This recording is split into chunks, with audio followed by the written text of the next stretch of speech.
Hi, this is Mike Dilt with the Relax Back UK show. On the Relax Back UK show, we explore all kinds of health topics, so keep listening and enjoy the ride.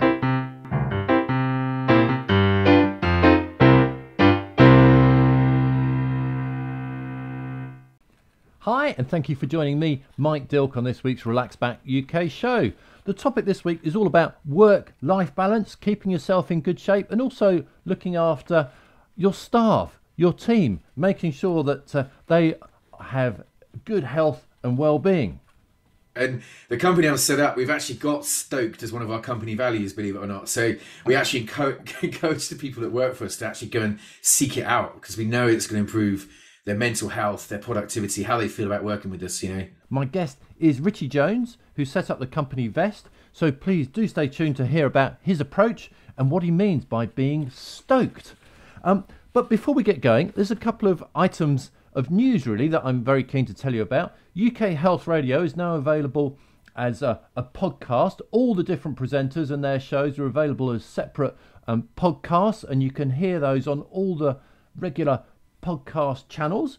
The presenters cover a huge range of topics, topics as diverse as men's health, women's health, mental health, sports and fitness, spiritual health, and many others. You will be able to find something that is useful, interesting, and relevant to you, so please do have a look there.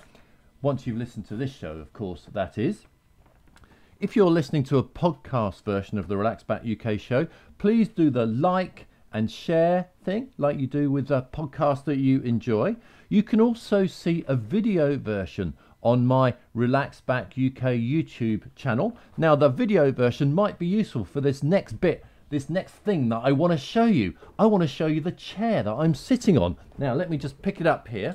It's a back app chair. It's a saddle chair, and you can see this saddle seat, nice and squishy, so it's very comfy, and it keeps you sitting in a nice posture. But that's not even the best bit. Let me just move the mic a bit here. The best bit is that the chair constantly moves, so you don't seize up. I'll show you how. At the bottom, there's this ball which you can move in and out a little bit, and the more you move it out, the chair wobbles a bit more. Now, it doesn't wobble so crazily that you can't concentrate on what you're doing, but it wobbles enough to keep you moving so that you don't seize up. It really is a wonderful thing. I think everyone's experienced that feeling of sitting completely still for a long time at your desk and then getting up and you're stiff. That goes away, and because you're moving, the muscles you use to balance get a very gentle but constant workout, and those are the muscles that support your spine, so keeping those strong is a very good thing. Now, my guest is Richie Jones from VVast, and actually I spoke to him a couple of months ago, just after Christmas. He is a very interesting guy, has an awful lot of energy, and he has started a company called VVast. So he talks about his work-life balance, how he tries to look after the work-life balance of his staff and keep everyone healthy and happy. When I'd spoken to him, he'd just taken some time off, and he'd been doing some crazy things as far as I was concerned during his time off. So I asked him what he'd been up to for the last week. I guess at this time of year, you know, when you've got the Christmas slowdown, it's the only time of year when my emails and inbound actually slows down. So I've always said, take that first week off in January. So, because whenever I've gone in, there's not been much going on. So I did it, and spent a lot of time with my young family. But once they went back to school, I went off mountain biking and did a lot of surfing and didn't look at my emails or my Slack, which is absolutely brilliant. Fantastic. It's a good chance to take the time out. How long did you manage to not look at that stuff? I did. It's a bit of a record. I think I was actually offline from email for nearly 6 days, which is a long time. I mean, the business is just coming up to 6 years old, and that's probably one of the longest complete switch offs I've had, which is, when you actually put it in that context, that's quite terrifying when I think about it. All right. So you were surfing and biking. So was that where was that? In the UK? Yeah, I was in the UK. I was mountain biking in Wales, where I'm based in Bristol. We're very close to South Wales, and there's some really world-class mountain biking actually over in South Wales. So I was doing that, and then taking advantage here in Bristol, we've got one of the first commercial wave pools where you can actually surf, and it's called the Wave. And I go there once a week, but when I'm off work, I can go even more, and it's an absolutely incredible place. Okay. So is that outside? It sounds cold. Yes, it is. Yeah, it's really cold. I mean, the wetsuit technology now, it's not actually cold when you're in there. I think the worst bit, to be honest, is actually getting out of your wetsuit after a session. That's when you really feel how chilly it is. Right. So apart from obviously you like surfing, and I get that because I've seen clips of videos of people doing that and thought, oh God, I wish I could do that. So apart from that actually been fun, do you get a positive? Is the cold water thing a positive for you? Because this cold water swimming has just taken off big time. Yeah, no, I think, yeah, I mean, I've been surfing now for, yeah, I mean, 30 years, which is quite incredible, really. And I think there's something about being in the water, and the sound of it, and just especially once you become reasonably competent at it, um, in the ocean, especially because the wave pool for me is a bit like a spin class. For me, the real moment is to actually get in the ocean, and you get this complete feeling of being disconnected. You get a reminder of the context of how small we are, because often once you've left the beach and your feet are no longer touching the sand or the rock, you're then beholden to what your knowledge is to be able to kind of stay safe in the ocean. And it's an amazing feeling. Like the cold water side to it is definitely, it's like a tonic. And I think when you get out, you just feel on top of the world. And I think, I mean, it's interesting to contrast it with mountain biking, where that's very endorphin focused as well. But I think surfing activated by that cold water effect as well is just next level. You feel absolutely incredible. You actually grin, and I find when I go back to my job, I'm better at it, because people can tell. There's lots of people talk about stoke in surfing, and this concept of stoke is literally where you've got this feeling of endorphins and feeling absolutely energized from the activity you've been doing. All right, I haven't heard that. So you've returned to work and you're fully stoked now. You got it, exactly. Yeah, yeah. And the company I've set up, we've actually got stoked as one of our company values, believe it or not. So we actually encourage the people that work for us to actually go and seek it out, because we know it's going to improve their mental health, their productivity, how they feel about working with us. Okay, that's interesting. I like that idea. All right. So before we spoke, I did a little bit of research, a little bit of digging. All right, and I came across this sort of one-page resume of Richie Jones, and Yeah. I'm going to quote a little bit. All right. So Richie has experienced both client side and agency life across multiple sectors, having spent the majority of his career to date being just in front of the curve. VVast has allowed Richie to blend his client experience and brand expertise to deliver an innovative, low impact entry to market for brands, but critically plugging them into a relentless R&D roadmap based on shared learning. So I read that, and I'm afraid I was none the wiser into what you actually do. So the first question's got to be, what do you do business wise, and can you translate that? Yeah, no, sure. So, I mean, it actually does have a bit of a relevance to the conversation we just had there around being stoked. So, my journey has been one of, as that little quote mentions, one of working in almost two sides of the kind of agency land and brand side of things. So, to explain what I do now, so I run Vast, which is a business that brings brands primarily from West Coast US or mainland US into the European market. We also increasingly are starting to bring brands from mainland Europe as well. And what we've done to explain that, we've set up a team and a platform infrastructure that enables brands to be able to trade in these territories, and without having to set up a local team. So it's actually very cost effective for them to be able to export their product from say the US into Europe, and then we can basically trade that. And the crucial thing is, we're not a distributor or a middleman. We actually have a direct relationship with the consumer buying. So you as a consumer, you might find increasingly you're starting to buy things directly from the brand that you buy from, that you're into, as opposed to buying from a normal retailer where you might find that same brand. So I'm not sure what sports you're into, Mike, but it's example would be if you take one of our brands, Yeti. Yeti, they sort of sell sort of kind of like drink bottles like this, and also coolers, that kind of thing.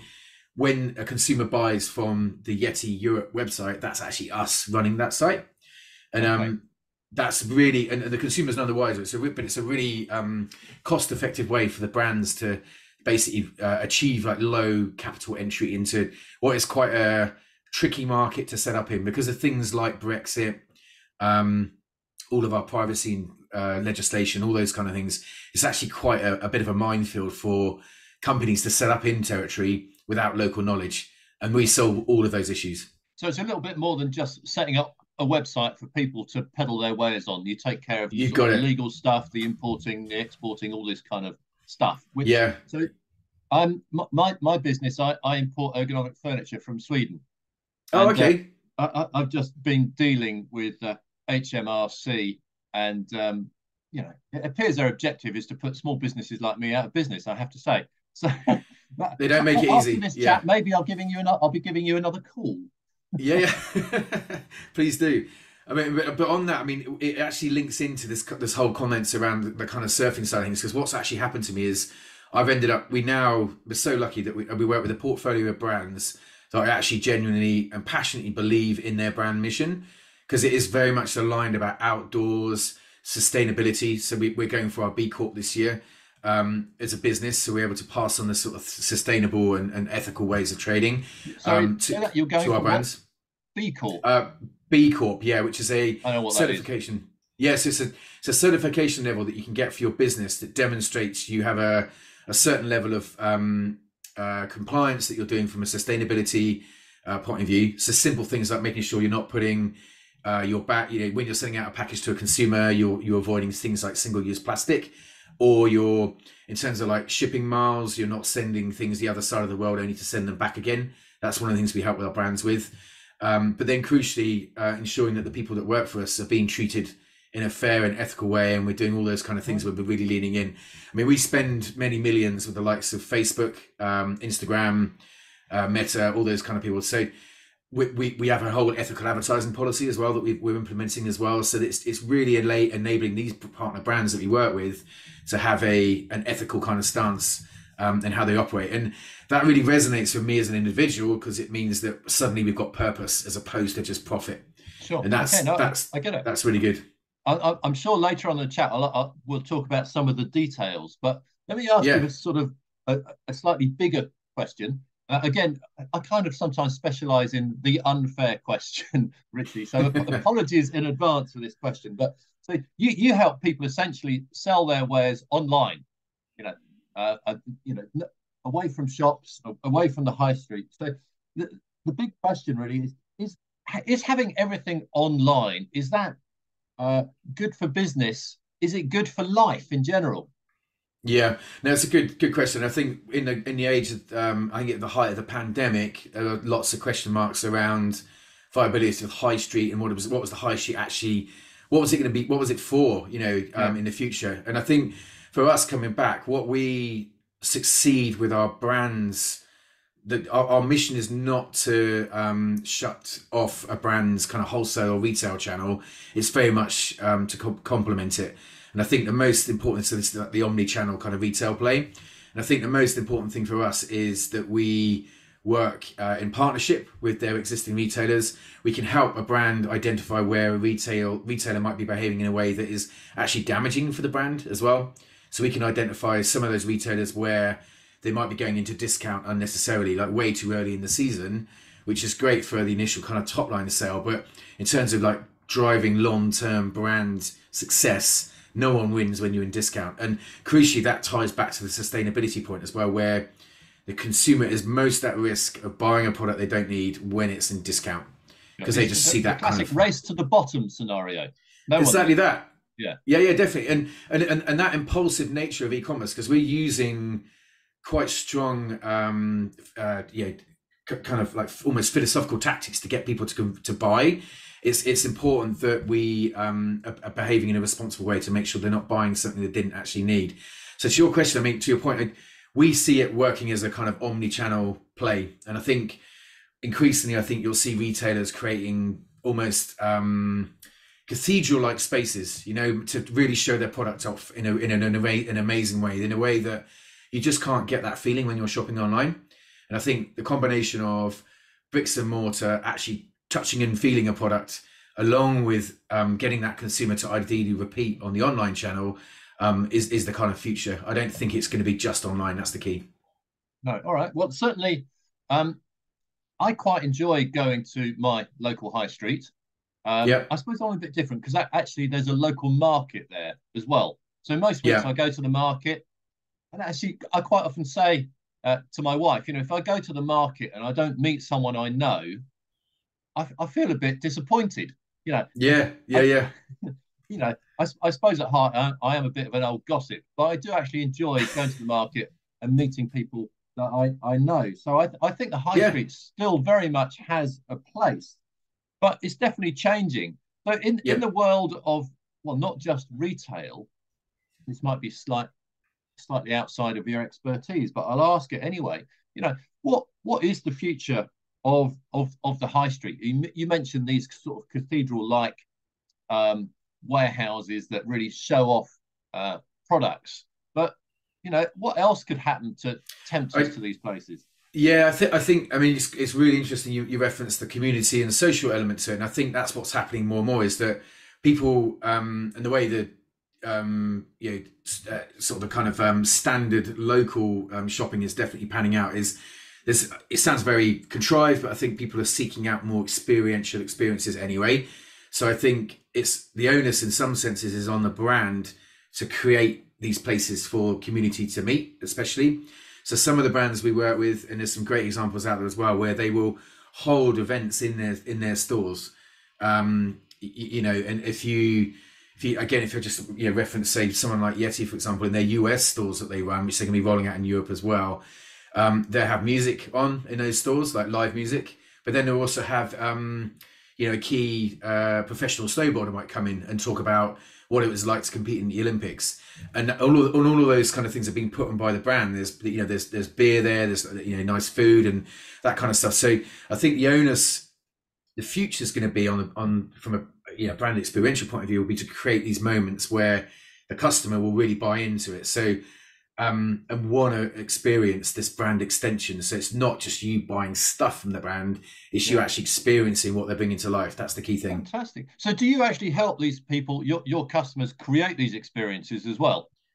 Yeah, we will make recommendations. So pre-pandemic, we were running 3 stores for one of our brands, and we supported them in terms of because they have one of the biggest activations of these brands often is their kind of ambassador sponsorship of pro riders of some form. Mm-hmm. So we will identify where there's opportunities to then bring that to life as an actual experience, and it might be things as simple as yoga, for example.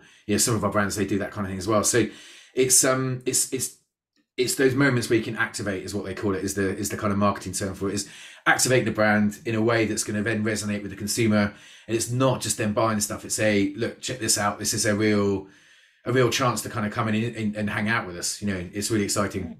That does sound interesting, because actually when you said, I don't know what sports you're into, yoga is something that I do, actually. I like doing that most weeks. So if there was something like that near me, I might be tempted to go along and check it out. Just pop along, and you don't have to buy anything. It's all just about you being there and experiencing, a nice environment for sure. Yeah. Yeah. Okay. Interesting. Now, something else in the sort of a slightly different topic in the same environment. You touched on it earlier. Are the change in habits of everybody and the way retail might change, is that good for the environment? Yeah, I think that's a good question. Right. So, well, what we're creating as part of our B Corp mission is, if you imagine we actually hold a huge amount of consumer information, assuming the consumer's opted in, because you have to tick the opt-in box for us to hold that information. One of the things that we're exploring is starting to surface to a consumer what their buying habits have actually been. And this sounds really counter to the concept of growing revenue. We're suggesting increasingly that do you actually suggest to a consumer, like, do you actually really need this product? You bought one that was similar 6 months ago. And it's a bit like what Patagonia did with their jacket campaign about 2 years ago. Their famous advert they did that said, do you really need this jacket? And it's brilliant. And it's that sort of question of like, do there's we're kind of almost conditioned as we've all gone through, especially this, recent times of exponential growth for the economy, to just keep buying stuff. And I think what we're interested in is using data and actually saying to, and perhaps changing the user experience for a customer if we know they've actually bought something already, so they don't need to buy the same thing again. The exception to that would be gifting. That's where it causes a bit more of a challenge, because if you're not buying it for yourself, you're kind of more than likely to be able to justify buying that product. So I think some of these things about because everybody's on this journey, we're all in this different, we know the climate emergency is something we need to address. Everybody's considering whether they need to do long haul travel for their family holiday. Can they justify it doing it once a decade as opposed to doing it once a year, for example?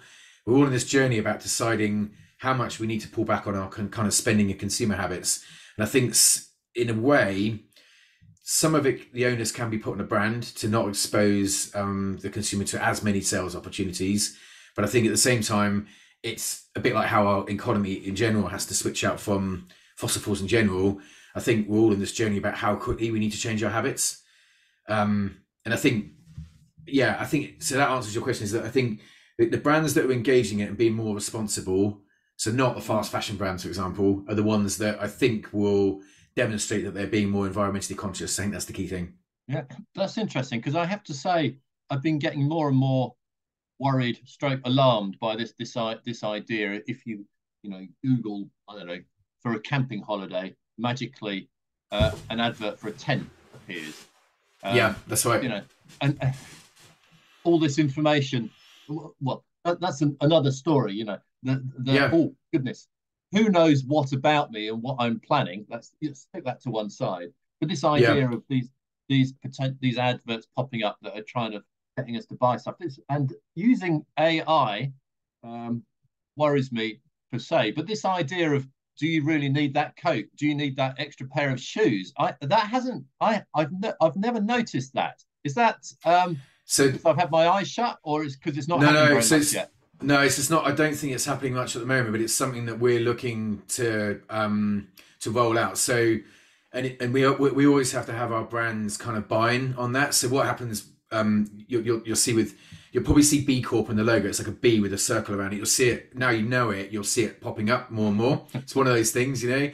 And it's a bit like a song once you hear it and so on. But I think so it's something that we want to experiment with, basically, with our brands. And it's the same with our ethical advertising policy as well, is that even if in year one we only get our brands to agree to, say, 5% of their marketing spend to go through what we call our ethical advertising policy, that will, in theory, reduce the number of times those adverts that you're describing potentially will be going in front of someone who perhaps doesn't need that product. So what you'll find is, because everybody, the kind of popular culture perception of people's phone is listening to them. There's this sort of feeling. What is actually happening is this advanced AI is understanding the buying habits, and how you're behaving is akin to someone who's bought previously that then goes on to buy. And that's actually what's happening. And what we are kind of going to be experimenting with our brands is getting them to year one, even if they opt into only 5% of their spend, that's a lot less to these what we call brand impressions going out to market, where people don't necessarily need to buy. So that's definitely one thing we're looking at, and it's we're signed up to it as part of our B Corp mission. Yeah, all right, fascinating. Let's move the discussion a little bit away from that, more to you personally, because you have described yourself, I think, as a serial entrepreneur. Yes. So, what is a serial entrepreneur?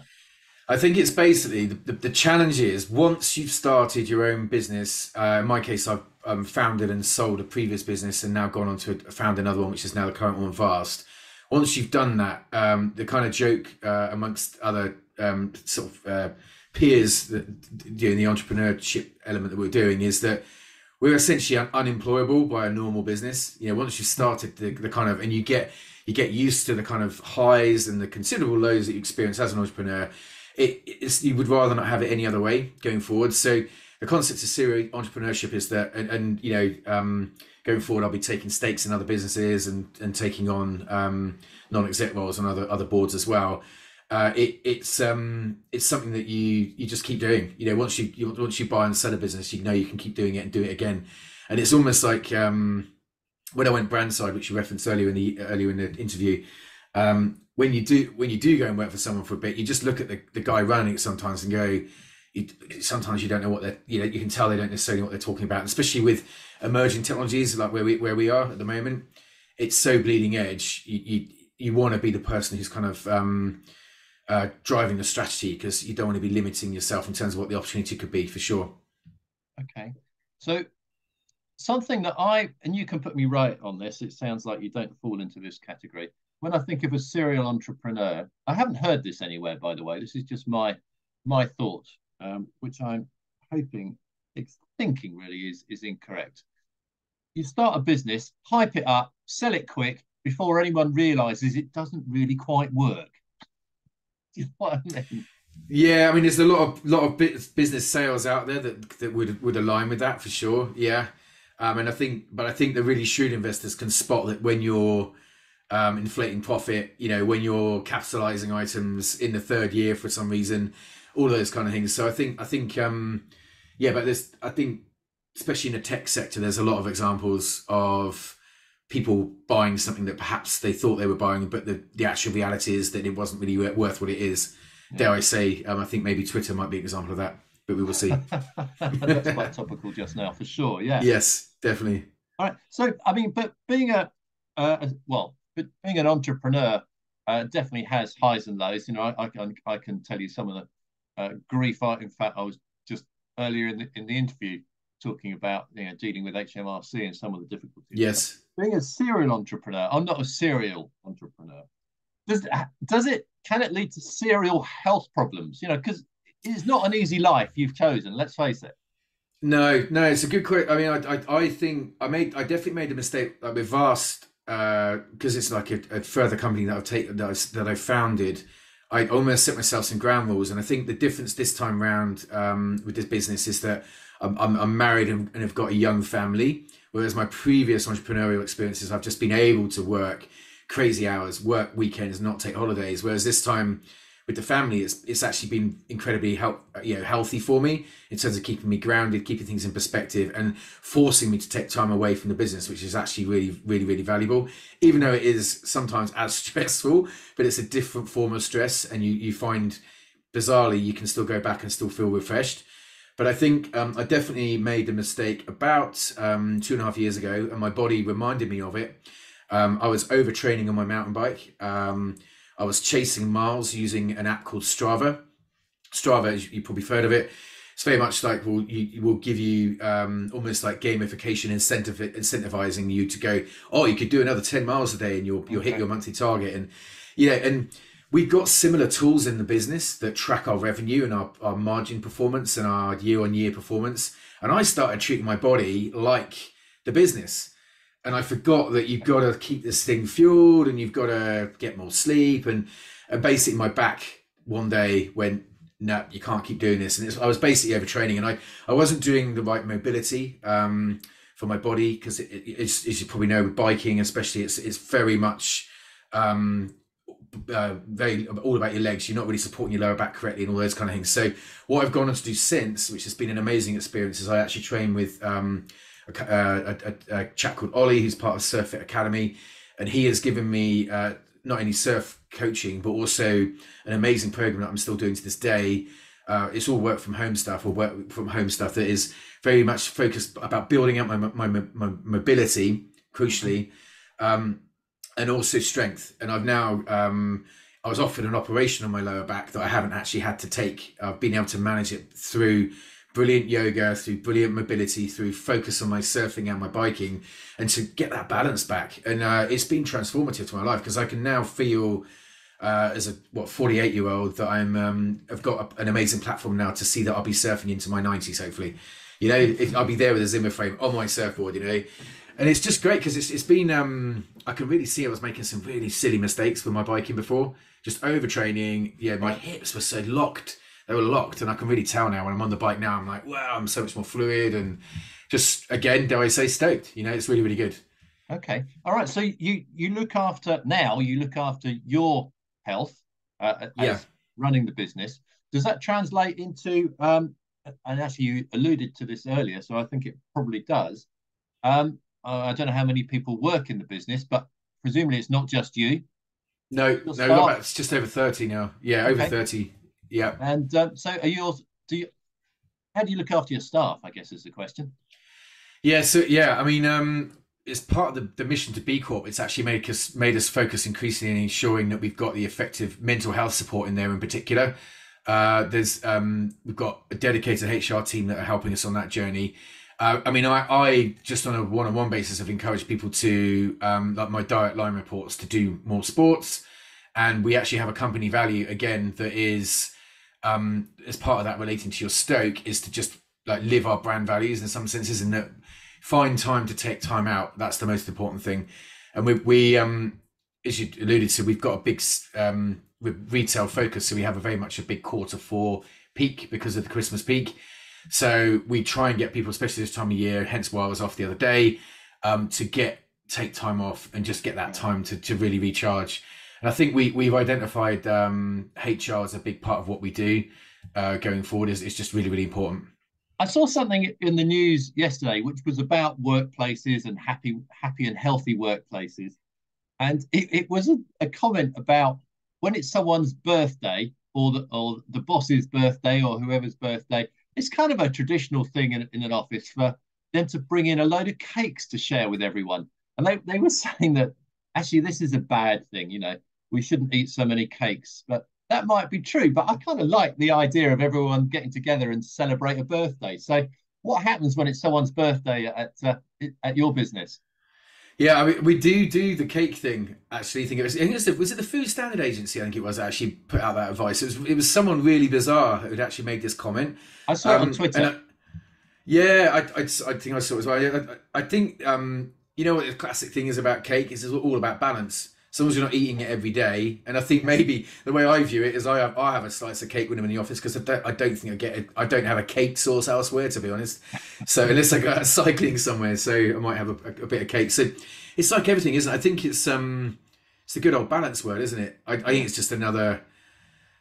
I think it's a bit of showboating maybe on best practice. I mean, it's January, for goodness sake. When are you going to eat cake? Otherwise, And I'd much rather work somewhere where people do occasionally get together and talk. Yeah, exactly. Even if it is over cake. Yeah, no, definitely. We work quite hard on that. We've actually got a culture team, and I know it sounds a little bit contrived, but the culture team work really closely to make sure we do at least once a month we congregate and have fun and do some cool stuff. And the most important thing as well is it's not all just based around having like alcohol. It's beer. Because we want to be inclusive for people who not don't everyone drink. likes drinking beer. No, they don't. Exactly. And we've got for religious reasons as well in our business and all that kind of stuff. So we want to make sure we're fully inclusive. And so, yeah, I think the next one we're doing is a bit of axe throwing, just for fun. So it's that kind of stuff. We've been recently bowling as well. And we did some pottery last year as well. So yeah, it's just coming up with fun stuff, because if you don't enjoy working with your people you're working with, I mean, that's no fun, is it? No, I get it. So, yeah. I mean, my business is tiny and it is just me. So I will have cake on my own occasionally. Well, we have these fascinating moments, right? So I'm keep on referencing our company values, but one of our ones is great things when we work together, right? And we had the situation where I will catch in a cool way members of the team. We might be in like take ice skating or something. We might be in a scenario in a cafe or something. They will literally be 2 or 3 people hustled around a mobile phone, looking at someone's website, like a brand's website, and all sharing their frustrations with why the user experience or the customer experience is so compromised. And that passion of being offended, it's incredible. And I think that is the essence of what we're trying to achieve, of creating these amazing brand experiences. I just love it when the team is so passionate, and in those moments I only ever see because I'm locked away on Zoom or looking at P&Ls a lot of the time.